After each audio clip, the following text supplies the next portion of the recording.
Hi. In the unforgettable words of my grandma, may your karma run over your dogma.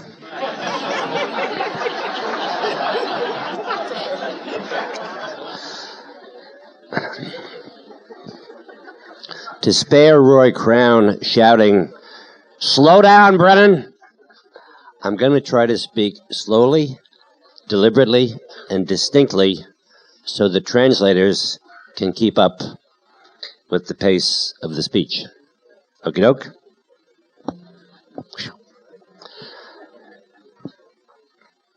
4 years ago, a group of 5 computer salesmen from Milwaukee, Wisconsin, went to a regional sales convention in Chicago, Illinois. They were all married men. They all assured their wives they'd be home in ample time for dinner. The meeting in Chicago ran late.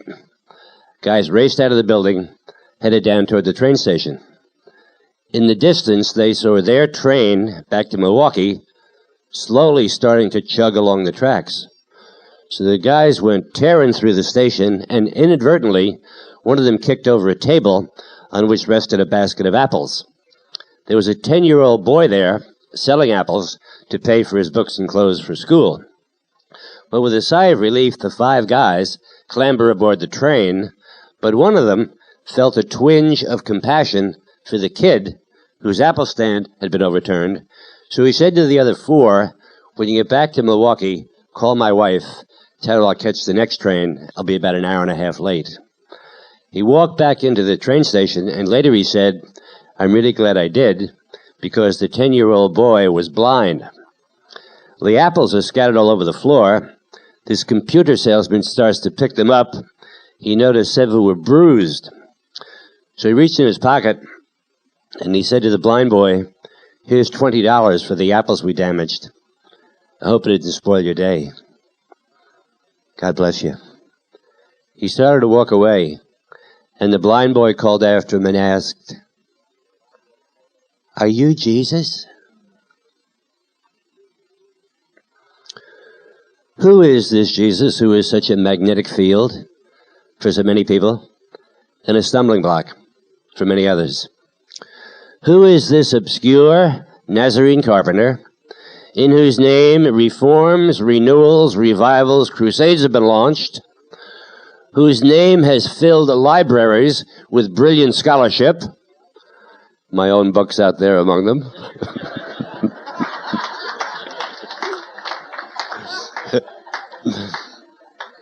in whose name our very calendar is numbered, BC, the days before Christ walked the earth, and AD, Anno Domino, the days since Jesus rose to the Father. Who is Jesus of Nazareth? This morning I'd like to share with you the Jesus of my own journey, the Christ of my own interiority, the miracle of grace in my life, and I turn your attention to one of those 8 or 10 passages in the Gospels that's had a profound impact on my personal life and led to a more intimate and heartfelt understanding of Jesus as saving Lord. We're in chapter 12 of Matthew, beginning with verse 17, and this is actually a prophecy, and it's coming from the Abba of Jesus. He's pointing to his beloved Son and using the mouth of Isaiah to deliver this prophetic word. "Here is my servant, whom I have chosen, my beloved, the favorite of my soul. I will endow him with my spirit, and he will proclaim the true faith to the nations. He will not brawl or shout, nor will his voice be heard in the streets. The bruised reed he will not crush, and the smoldering wick he will not quench, until he has led the truth to victory. In his name the nations will put their hope."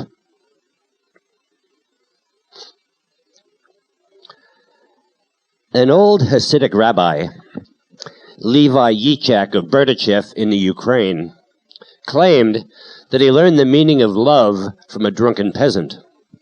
One morning, the rabbi was out in the Polish countryside to visit a friend of his who owned a tavern.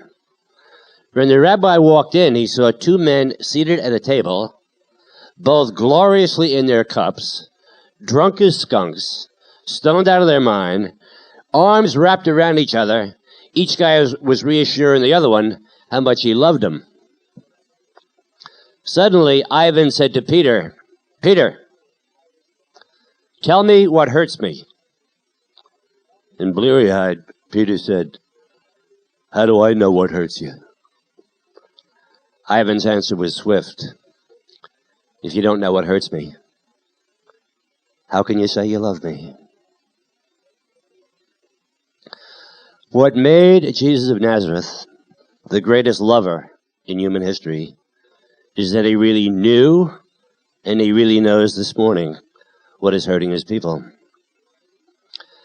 Back in 1981, a close friend of mine, an Episcopal priest in Columbus, Ohio, walked into his office at a church on a Monday morning, and he wrote a hasty letter of resignation to the vestry.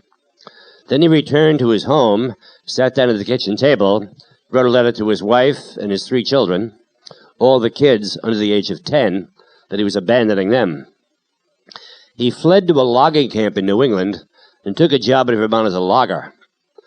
One Saturday afternoon in January, it was about 10 degrees below 0 Fahrenheit. This priest was sitting in a portable aluminum trailer that he'd rented, and the only source of heat was a tiny portable aluminum heater. Well, the heater suddenly quit and died.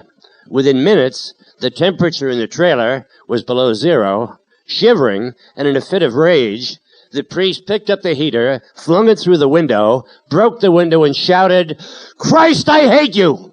Damn you, God, get out of my life! I'm finished with this Christian crap! It's all over." He sank to his knees, defeated and weeping. And in the bright darkness of faith, he heard a voice from within say, "It's okay, Kevin. I understand. I'm here, I'm with you, and I'm for you." Then he heard Jesus weeping within him. Christ felt what he was feeling. It was an overwhelming experience of intimacy. That same afternoon, Kevin Martin packed his bags, returned to Columbus to be reconciled with his family and his church, and then went on to pastor the most dynamic, alive, spirit-filled Episcopal church in the States, St. Luke's in Seattle, Washington. If you read the Gospels carefully, you notice how fine-tuned Jesus is to our loneliness, our emptiness, our bouts of depression, as he is to our joys, to our consolations. That he really knows what hurts the human heart, shows up all through his public ministry on earth, with the sinful woman weeping at his feet in the home of Simon the Pharisee, with the adulterous woman in danger of stoning, with the thrice-denying Peter on Easter night, with the young disciple John on the eve of his death in the upper room, with the women weeping along the road to Calvary. It shows up in all those passages that describe Jesus as, quote, having compassion. The Greek verb splachnizomai is used 12 times in the 4 Gospels and is usually translated into English as he was moved with compassion. However, because of the poverty of our English vocabulary, we really don't capture the deep etymological meaning of splachnizomai. So depending on the translation of the Bible you use, it may say he was moved with pity, or he felt sorry for them, or his heart went out to them. But again, they miss the profound physical and emotional flavor of this Greek verb splachnizomai, which is derived from the noun splachna, meaning bowels, entrails, intestines, the deepest parts of a person from which the strongest emotions like love and hatred arise.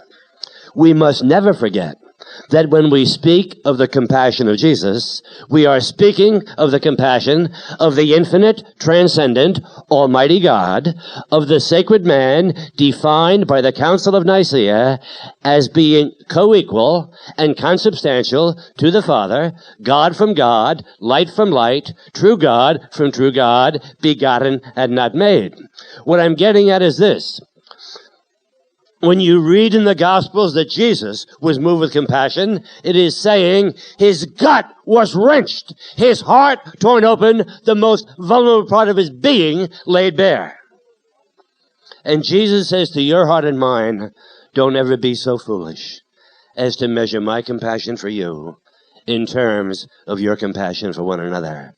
Don't ever be so silly as to compare your thin, pallid, wavering, capricious, fickle, moody, dependent on smooth circumstances, human compassion with mine, for I am God as well as man. This Greek word, splachnizomai, for compassion, is related to the Hebrew word for compassion, rakamim, which refers to the womb of Yahweh. Compassion is such a deep, central, powerful emotion in Jesus Christ that it can only be described as a movement within the womb of God himself, where all the divine tenderness and gentleness lie hidden, where God is mother, father, brother, sister, son, and daughter, where all feelings, passions, emotions are one in divine love. When Jesus was moved with compassion, when he wept within the brokenness of my priest friend Kevin Martin, the gospel is saying the ground of all being shook, the source of all life trembled, the heart of all love burst open, and the unfathomable depths of the relentless tenderness, that is my free translation of splachnizomai, was laid bare. The numerous physical healings performed by Jesus and recorded in the Gospels are only a hint of the anguish in the heart of God's Son for our wounded humanity. Even the passion and death of Jesus on Calvary is only a hint of his Abba's compassion, and the substance of our faith lies in the conviction that beyond that hint lies love and compassion beyond measure.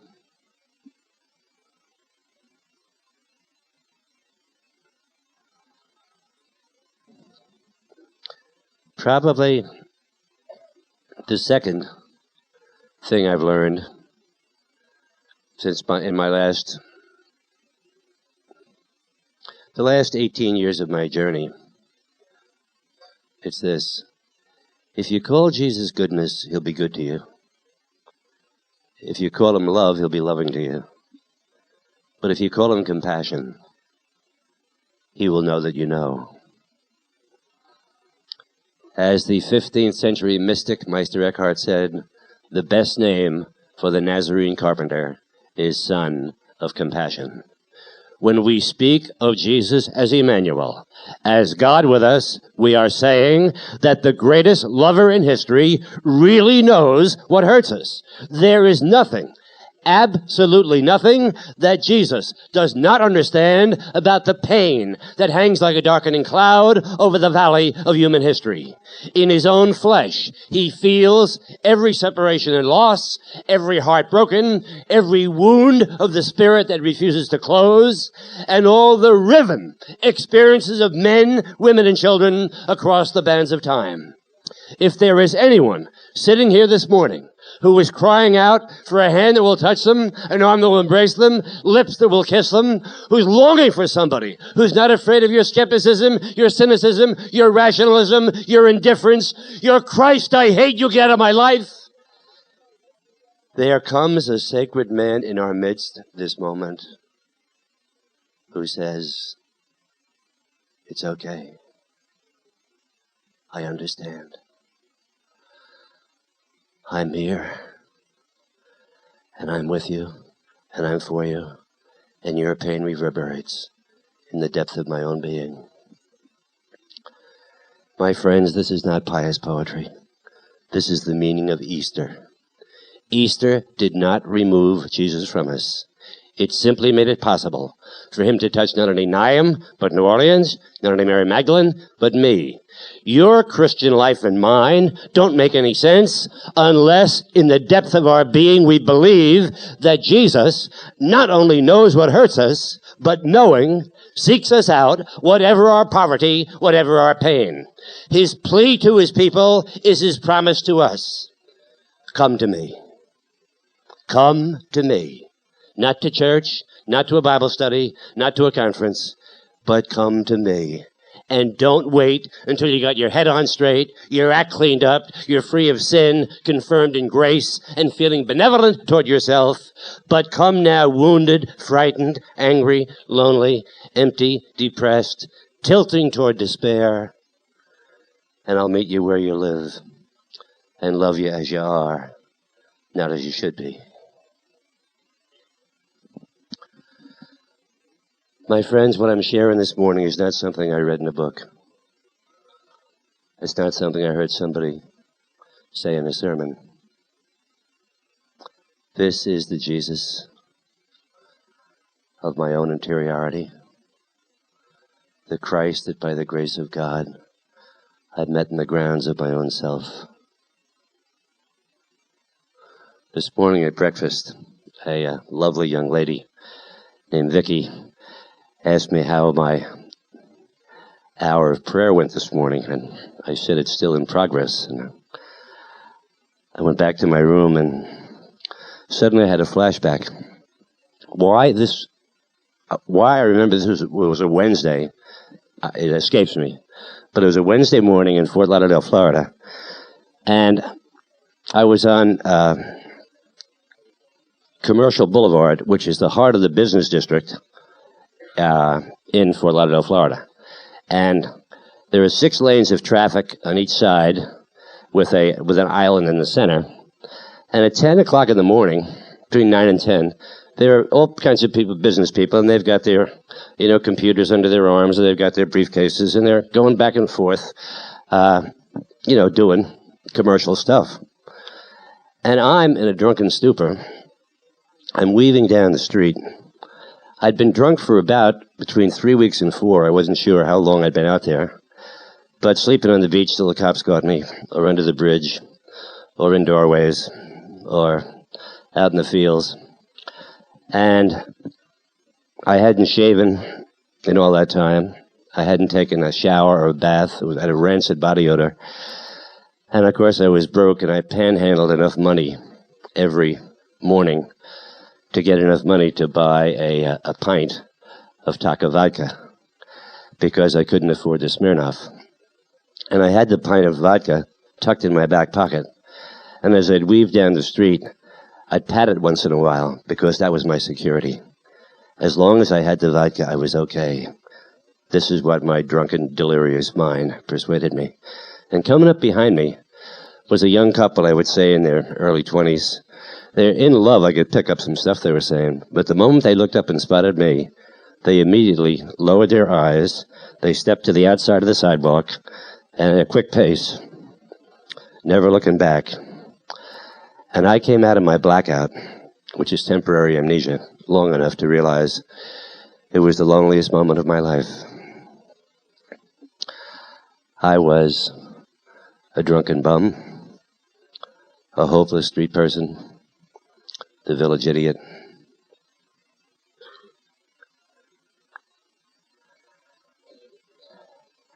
And Jesus Christ loved me as much that morning in the state of disgrace as he does this morning in the state of grace. For his compassion is never, never, never based on our performance, never conditioned by our moods of elation or depression. It knows no shadow of alteration or change.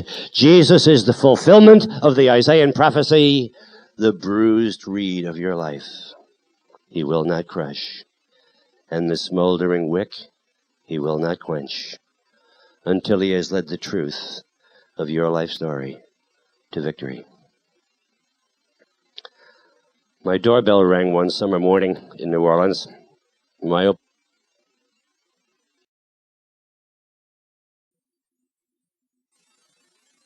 5 years old, and she asks, "Are you Brennan Manning?" I said, "Yes, ma'am." She said, "Obviously, we've never met. I was given your name by a friend, and I was hoping that I was wondering if, could you..." She started to cry. So I invited her in. She sat down on the sofa, and then she said, "Could you come to my house and pray with my daddy? I've asked the pastor of my own church 3 times to do it." She says, "I'm not a Catholic. And my pastor always promises that he will. But then he gets so caught up in his sermon preparation, his administrative agenda, he forgets. I don't think my daddy has long to live. Could you come and pray with him?" I said, "I'll be there in 10 minutes. Get over to the man's house. I walk back into his bedroom. He's lying on his bed, and his head is propped up on 2 pillows, and there's an empty chair beside his bed. I said, 'Hi. I guess you expected me.' He said, 'No, sir. Who are you?' So I explained. I said, 'Honest mistake. I saw the empty chair, and I thought you were expecting a visitor.' He said, 'Oh, yeah, the chair. You mind closing the door?' I closed his bedroom door, wondering what's going on here. This old man says to me, 'Brennan, I've never told anybody this in my life, even my daughter. But all my life, I've never known how to pray. Go to church on Sunday, my pastor talks on prayer, goes right over my head. Finally, one Sunday, I get the courage to say to my pastor, "Pastor, I get zilch out of your sermons on prayer." He reaches in his desk drawer, takes out this book and says, "Here, read this. It's by Hans Urs von Balthasar, Swiss theologian, best book on contemplative prayer in the 20th century." He said, "Brennan, I take the book home. The first 3 pages, I got to look up 11 words in the dictionary. The next Sunday, I give the book back to my pastor saying, 'Thank you very much,' under my breath for nothing. And that day, I abandoned prayer entirely until one day 4 years ago, my best friend, whom I've never thought of as being very spiritual, says to me out of the blue, 'You know, Joe, prayer is just a simple matter of having a conversation with Jesus. What you do is you sit down in a chair, place an empty chair in front of you, in faith, see Jesus on the chair, and he's there because he promised, I'll be with you every day until the end of time.' So then you speak to him and you listen as you would in a conversation with your best friend."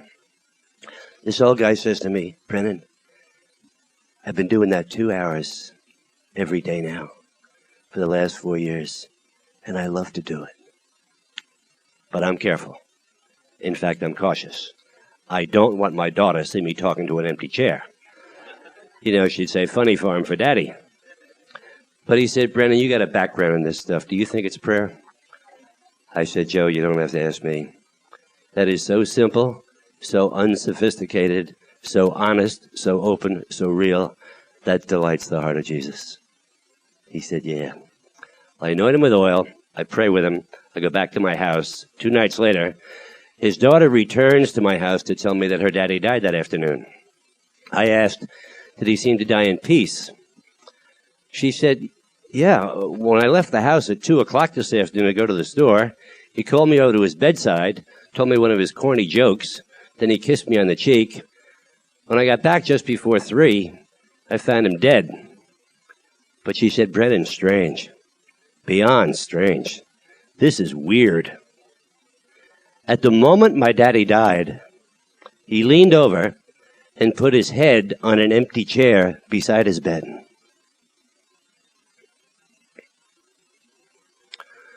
Do you know that Jesus? Not about him. Do you know in the biblical sense, has this been your own intimate and heartfelt experience of him? You know what is the most tormenting thing for me in my ministry? It's to travel the States, it's to travel to Europe, it's to travel to Africa, and I meet Christians, young, middle-aged, elderly who tell me they're born again, they're baptized in the Holy Spirit, they pray in tongues, they're deep into the Word, but they've never once laid their head on the empty chair. Somehow that's too threatening, that's too intimidating. But that's the very meaning of the central mystery of our faith, the Incarnation. The Incarnation is the mystery of the compassionate closeness of God in Jesus of Nazareth. He draws near to us and speaks in words of incredible familiarity. My little children, I'm not going to leave you orphans. I'm coming back, and I'm taking you with me, that where I am, you also may be.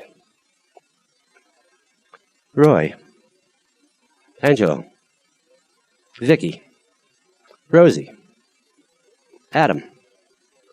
When was the last time anybody ever addressed you as my little child? This is Jesus speaking to grown men. My little children, I'm not going to leave you orphans. I get an invitation a couple of years ago to do a weekend retreat for a group called the Soaring Singles. You had to be in your 20s and single to qualify, and it was going to be held in a lake up in Wisconsin. So when I read the invitation, I say to myself, this is going to be a lightweight weekend. I mean, they're going up there to play Kissy Face and Huggy Bear, and all they want me to do is whisper the name of Jesus every half hour to give it some legitimacy. So, okay, good, I'll do it. So up I go to Lake Geneva, Wisconsin, and on Saturday night, with the wind chill factor outside, it's 55 below zero Fahrenheit, and I'm in the great room, and I'm speaking on these very words of Jesus, my little children, I'm not going to leave you orphans. The moment I said orphans, a 26-year-old guy from Vietnam let out a shriek, and he bolted out the door. Well, we're all stunned. These young people look at me and said, Brennan, what happened? I said, I don't have a clue, but if he's not back in 10 seconds, you drag him in. He's going to freeze to death out there. Well, he walks back in on his own. He comes up and he stands beside me and he asks, Brennan, may I say a few words? I said, please. He said to the group, 12 years ago, in Cambodia,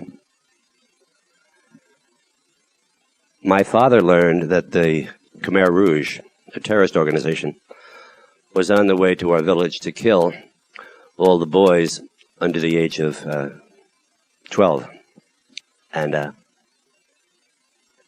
the age of 14.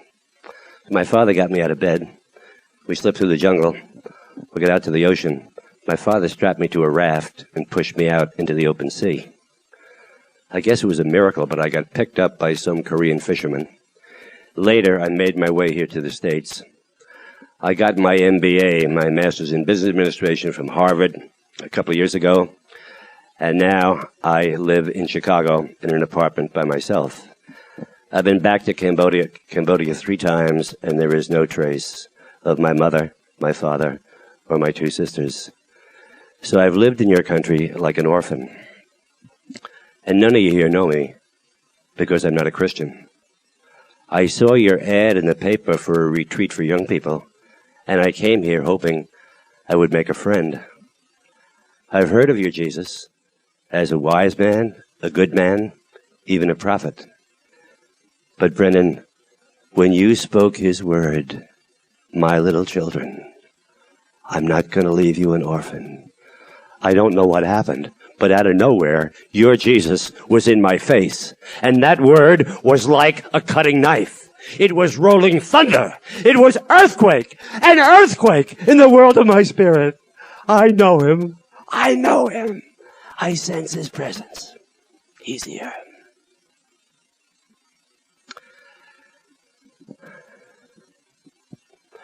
I share this story for one reason.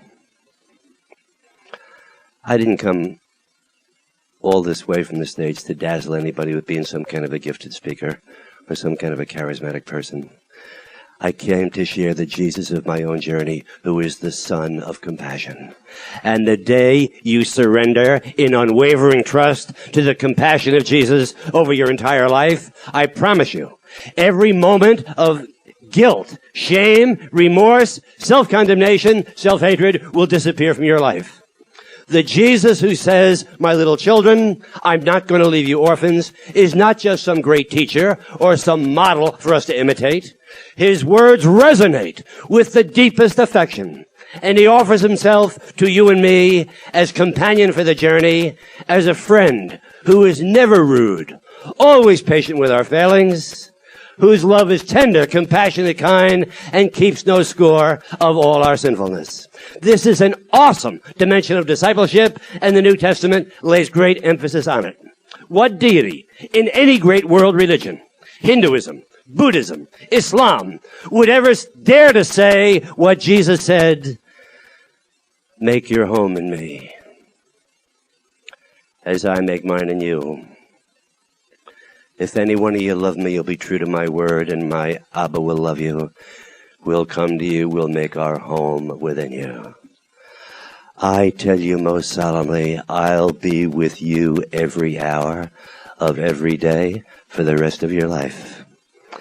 As the Father has loved me, so I have loved you. Lo, I stand at the door and I knock. If you open, I'll come down, I'll come in, sit down beside you, and have supper with you. Now, if you know anything about the Orthodox Jewish tradition, when an Orthodox Jew, which Jesus was, says, I want to have supper with you, he is saying, I want to enter into friendship with you. In the year 2001, an Orthodox Jew still defines a friend, quote, as someone who breaks bread with you. Today, an Orthodox Jew will have a cup of coffee with you, a donut, probably not a hot dog unless it's kosher. But if he says, I want to have supper with you, he is saying, come to my Mikdash Mayat, my miniature sanctuary, my dining room table, and there we will celebrate the most sacred and the most beautiful experience that all of life affords, friendship.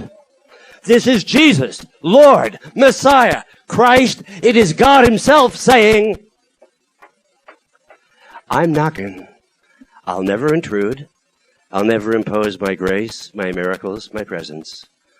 Only my love that you're free to reject. But if you open, I'll come in and sit down, not across the table, but right by your side. And you come and lay your head on my breast. As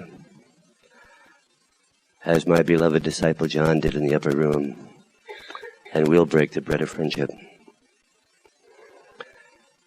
And for what many people is the most stunning sentence in all the Bible, Jesus says in John 15:15, I do not call you servants, for a servant doesn't know what his master's doing.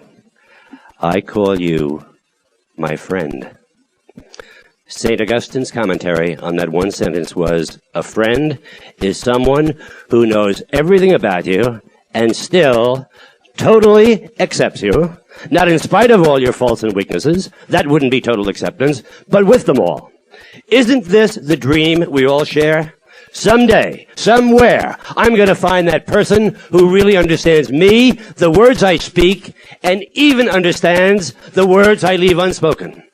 Jesus Christ is the fulfillment of that dream, and that is why, for me, Paul Tillich's definition of trust is the most meaningful of all. Tillich defines trust as the courage to accept acceptance.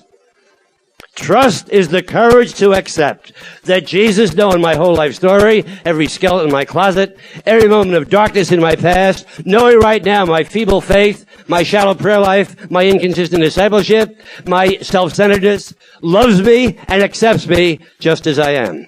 Tillich says, you can pray the Apostles' Creed till you're blue in the face, and you can sing songs of praise until the sun sets, but until you accept that you are accepted, you're not yet a believer.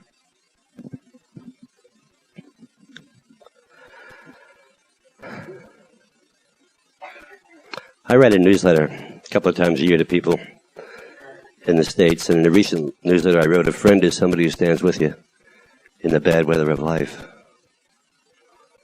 What a pregnant phrase that is for me. A friend stands with you in the bad weather of life.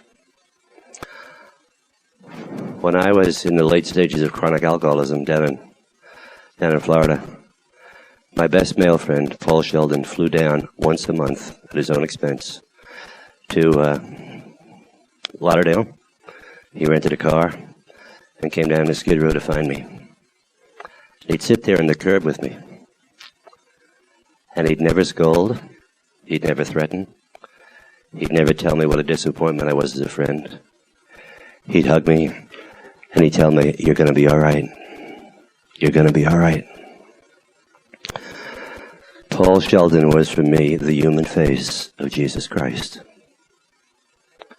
My friends, you're never more Christ-like. You are never more Christ-like than when you are choked with compassion for the brokenness of others. Jesus said you're going to be recognized as my disciples, not because you're chaste, celibate, honest, sober, respectable, not because you're church-going, Bible-toting, and psalm-singing. You'll be identified as mine by one sign only: your deep and delicate respect for one another, your cordial love impregnated with respect for the sacred dimension of the human personality. The world will know you're mine by your compassionate caring for one another. Let me close by sharing something I learned from an old evangelical pastor in northern Minnesota. In his house one night having dinner and the doorbell rings. It's a 28-year-old man from his church.